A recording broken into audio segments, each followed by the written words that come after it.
महाराष्ट्राच्या प्रशासनात सध्या एक वेगळीच चर्चा रंगताना दिसत आहे. अलीकडे झालेल्या एका महत्त्वाच्या बैठकीत देवेंद्र फडणवीस यांनी अधिकाऱ्यांना दिलेला स्पष्ट इशारा सध्या सर्वत्र चर्चेचा विषय ठरला आहे. शांत पण ठाम शब्दांत त्यांनी अधिकाऱ्यांना सुनावत सांगितले की तुमच्या अर्थकारणामुळे लोकांची कामं थांबून राहणार असतील तर तुमचे सरकारी सेवेत असणं अर्थहीन आहे. या एका वाक्यानेच संपूर्ण यंत्रणेला धक्का बसल्याची चर्चा आहे. या बैठकीत केवळ सर्वसाधारण आढावा न घेता थेट वर्षानुवर्षे अडकून पडलेल्या फाईल्सचा मुद्दा उपस्थित करण्यात आला. काही विभागांमध्ये अर्थकारण या नावाखाली फाईल्स पुढे न सरकवण्याची सवयच लागल्याचे स्पष्ट झाले. याच प्रक्रियेतून काही जण फायदा मिळवण्याचा प्रयत्न करतात अशीही चर्चा आहे. मात्र यावेळी मुख्यमंत्री स्वतः फाईल्सची नावं, त्यांची स्थिती आणि त्या अडवण्यामागची कारणं यांसह सगळी माहिती घेऊनच बैठकीत उपस्थित होते. अधिकाऱ्यांनी उत्तर द्यायच्या आधीच त्यांच्यासमोर वस्तुस्थिती मांडली गेल्याने वातावरणात तणाव निर्माण झाल्याचे समजते.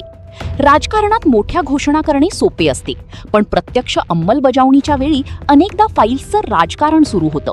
याचा सर्वाधिक फटका सामान्य नागरिकांना बसतो. काही कामे काही आठवड्यात पूर्ण होऊ शकतात, पण ती महिने किंवा वर्षभर अडकून राहतात. अशा परिस्थितीत नागरिक सरकारला जबाबदार धरतात. मात्र खरा अडथळा अनेकदा प्रशासनाच्या मधल्या स्तरावर असतो.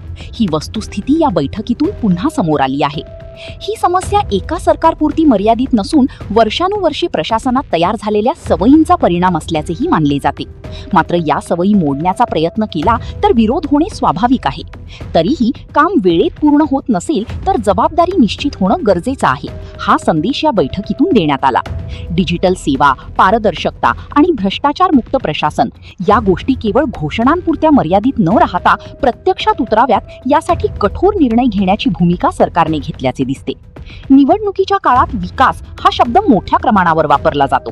मात्र फाईल्स अडकून राहिल्या तर विकासाची गती कशी वाढणार हा प्रश्न आता अधिक तीव्रतेने विचारला जात आहे.